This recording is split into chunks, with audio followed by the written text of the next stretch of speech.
जय हिंद दोस्तों, आज हम लोग क्वेश्चन नंबर 5 को हल करेंगे, जो कि दिया गया है कि एक त्रिभुज ए बी सी बनाइए जिसमें बी सी बराबर 6 सेंटीमीटर, ए बी बराबर 5 सेंटीमीटर और कोण ए बी सी बराबर 60 डिग्री हो। फिर एक त्रिभुज की रचना कीजिए जिसकी भुजाएं त्रिभुज ए बी सी की भुजाओं की 3/4 गुनी हो। मतलब इस क्वेश्चन में कह रहा है कि पहले हमको एक ऐसा त्रिभुज बनाना है जो 6 सेंटीमीटर, 5 सेंटीमीटर और एक कोण 60 डिग्री का हो, और फिर उसी में से एक ऐसे त्रिभुज की बनाना है जो उस त्रिभुज की भुजाओं की 3/4 गुनी हो। तो जैसा कि आप देख रहे हैं कि ये जो भिन्न है एक से छोटा है। क्यों? क्योंकि इसकी हर की संख्या बड़ी है, तो जो त्रिभुज बनेगा वो प्राप्त त्रिभुज के अंदर ही बनेगा। तो आइए पहले त्रिभुज बना लेते हैं। तो सबसे पहले हम क्या करेंगे, एक रेखाखंड खींचते हैं 6 सेंटीमीटर की, जो कि दिया गया है BC, नाम इसमें पहले से दिया गया है। तो हम रेखाखंड बना लेते हैं BC बराबर 6 सेंटीमीटर। तो ये हमने बना ली रेखाखंड BC, जो कि है कितने की, 6 सेंटीमीटर की। फिर इसमें हम क्या करेंगे कि इसके इस बिंदु B पर एक हम 60 डिग्री का कोण बनाएंगे, जो कि बनाना बहुत ही सरल है। इसके लिए आप कोई भी एक चाप अपनी इच्छा से ले लीजिए, उस चाप को उस बिंदु पर रख के कट कर दीजिए। ठीक है। फिर जहाँ पर वो उस रेखाखंड को छूता हो वहाँ पर रख कर उसी चाप से यहाँ पे एक क्रॉस लगा दीजिए, मतलब कट लगा दीजिए। फिर उस रेखा को मिलाते हुए आगे बढ़ा दीजिए। आपका 60 डिग्री का कोण तैयार हो जाएगा। तो ये जो रेखा आपकी बन गई, ये हो गई 60 डिग्री की। ठीक है, ये 60 डिग्री का कोण आपका बन गया। अब हमको ए बी बराबर बनना है 5 सेंटीमीटर। तो बिंदु बी यहाँ पर है, मतलब इस रेखाखंड को हमें ए को 5 सेंटीमीटर आगे बिंदु ए को लेना है। तो वो भी सिंपल है, स्केल पे आज 5 सेंटीमीटर नाप ले लीजिए आप। ठीक है। फिर इसको बिंदु बी पर रख के एक चाप काट दीजिए। जहाँ पर ये चाप कटेगा वही आपका बिंदु ए हो जाएगा। ठीक है। अब कुछ नहीं, बिंदु ए से बिंदु सी को सिंपली मिला दीजिए और आपका ये त्रिभुज बन गया AC। इसको थोड़ा सा दूर से मिलाना, तो ये करेक्शन करके AC हो गया। इस पर थोड़ा ध्यान दीजिएगा बिंदु की लंबाई पे। तो इस तरीके से ये हमारा वो अभिष्ट त्रिभुज बन गया, जो कि एक कोण 60 डिग्री, एक भुजा 6 सेंटीमीटर और एक भुजा 5 सेंटीमीटर है।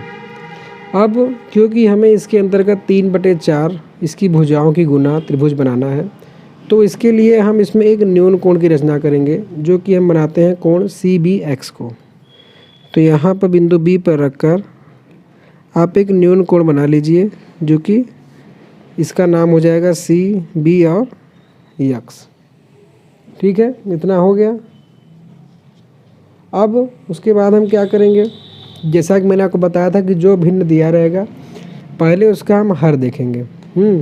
तो हर कितना है, 4 है। तो मतलब इसके हर में हम 4 कट लगाएंगे।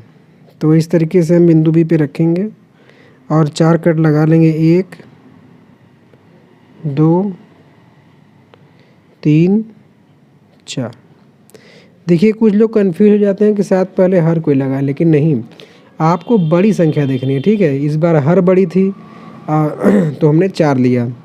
अगर अंश बड़ा होता तो हम उतना कट लगाते ना। तो हमको हर नहीं लेना है, हमको जो इन दोनों में से बड़ी संख्या उसको लेना है। तो हमने 4 ये लिया। अब इसके बाद हम देखेंगे कि हर कितना है। तो हर दिया हुआ है 4, तो सिंपली इस चौथे कट से इस बिंदु C को हम मिला देंगे। क्योंकि कुछ लोगों को कन्फ्यूजन ना हो, तो इसीलिए मैंने ऐसा इसको थोड़ा कंफ्यूज करके बताया कि पहले हम इन दोनों में से जो बड़ी संख्या रहेगी उसके आधार पे हम कट लगाएंगे, फिर जो हर दिया रहेगा उससे बिंदु को मिलाएंगे। तो इसको हम नाम दे देते हैं, इसको हम दे देते हैं B1, इसको B2, इसको B3 और इसको B4। तो देखिए पहले हमने बड़ी संख्या देखा, फिर हर, और अब हम देखेंगे अंश 3 है। तो मतलब इस तीसरे पॉइंट से हमें समांतर रेखा खींचनी है, किसके, इस रेखा के B4C के। तो उसके लिए क्या करेंगे कि हम एक चाप लेंगे अपनी इच्छा से यहाँ पर, और उसी चाप से आगे हम एक कट कर लेंगे B3 से। ठीक है, कट करने के बाद इस चाप का कितना कोण है इसको हम मेजर कर लेंगे और उससे रख के यहाँ पर हमें कट लगा देंगे।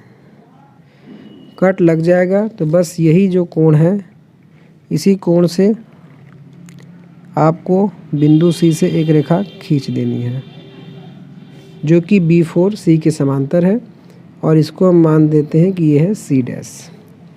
अब जैसे हमने नीचे ये समांतर रेखा खींची है, ठीक ऐसी तरीके से हम C' से यहाँ समांतर रेखा खींचेंगे AC के समांतर, वो भी बिल्कुल वैसे ही होगा। आप बिंदु C पर रख के एक पहले चाप काटेंगे, फिर उसी चाप को C' पे रख के काटेंगे। काटने के बाद जो ये कोण है इसको हम मेज़र कर लेंगे।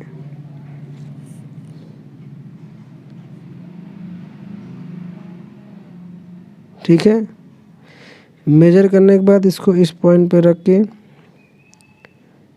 यहाँ पर ऐसे कट लगा देंगे। कट लगाने के बाद इस C' को हम इस बिंदु से मिला देंगे।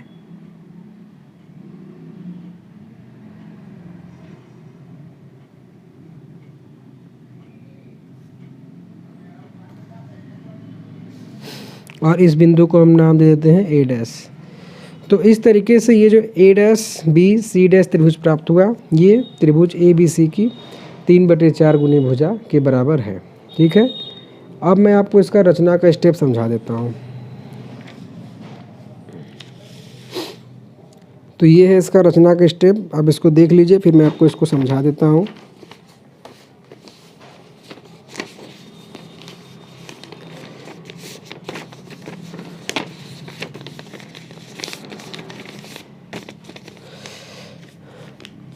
तो देखिए, सबसे पहले हमने क्या किया कि एक रेखाखंड BC लिया जो कि 6 सेंटीमीटर है, ये जैसा कि आप चित्र में देख सकते हैं।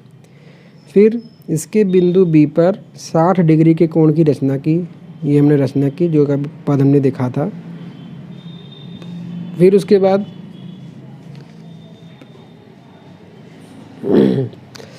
B को केंद्र मानकर AB बराबर 5 सेंटीमीटर काटा, यहाँ को केंद्र मानकर AB बराबर 5 सेंटीमीटर कट किया।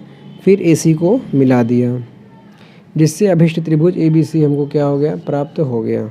ठीक है, फिर उसके बाद किरण B पर न्यून कोण CBX को बनाया। ठीक है, हमने बिंदु B से CBX कोण बनाया।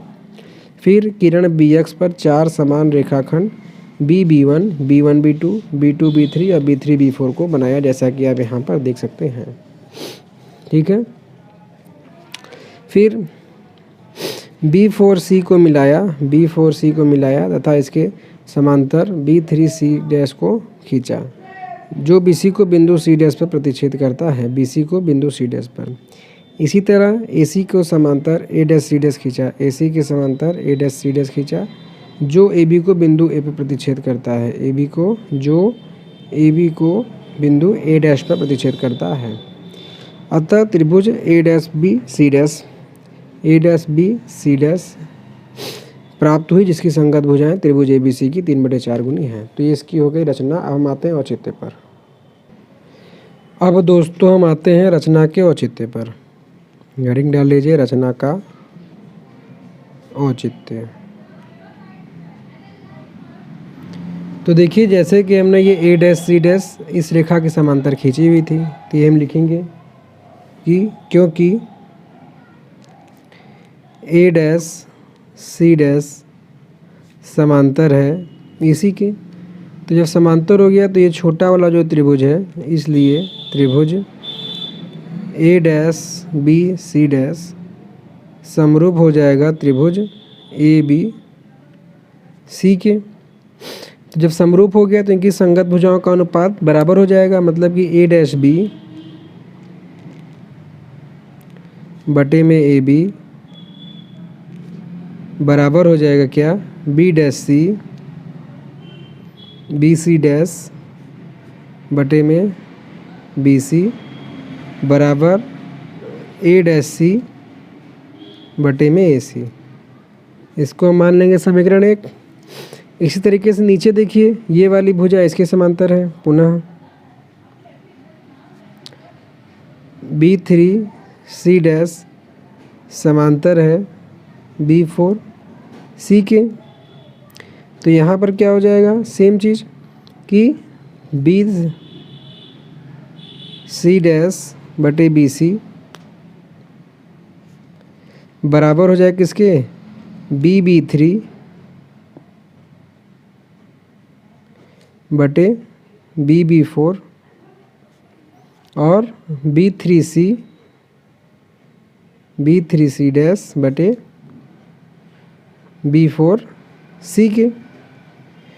तो ये देखिए क्या हो गया, ये हो गया समीकरण 1 और समीकरण 2, है ना। लेकिन आप ध्यान देंगे तो ये BB3 और BB4 ये आपका 3 भाग है और ये आपका 4 भाग है। तो मतलब इस BB3 की जगह हम लिख सकते हैं 3 भाग और BB4 की जगह लिख सकते हैं 4 भाग, मतलब कि ये सभी का अनुपात 3/4 के बराबर है। और समीकरण 1 और 2 में आप देखेंगे तो यहाँ BC डैश बटे BC और यहाँ पर भी BC डैश बटे BC आ रहा है।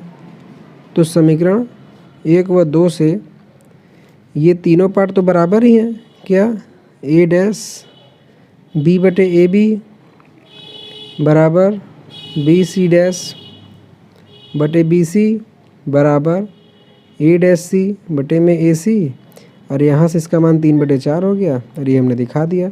तो देखिए छोटी वाली त्रिभुज के सामने 3 और बड़ी वाली त्रिभुज की भुजाओं के सामने 4 हो गया, जो कि हमको अनुपात दिखाना था। आप चाहें तो ऐसे भी कर लें अगर आप फिगर समझ रहे हैं, नहीं तो ये जो टर्म मैंने यहाँ बीच में किया इसको आप लास्ट में कर दीजिएगा, यहाँ से भी लास्ट में कर दीजिएगा, फिर यहाँ से यही मान इसके बराबर करके कर सकते हैं।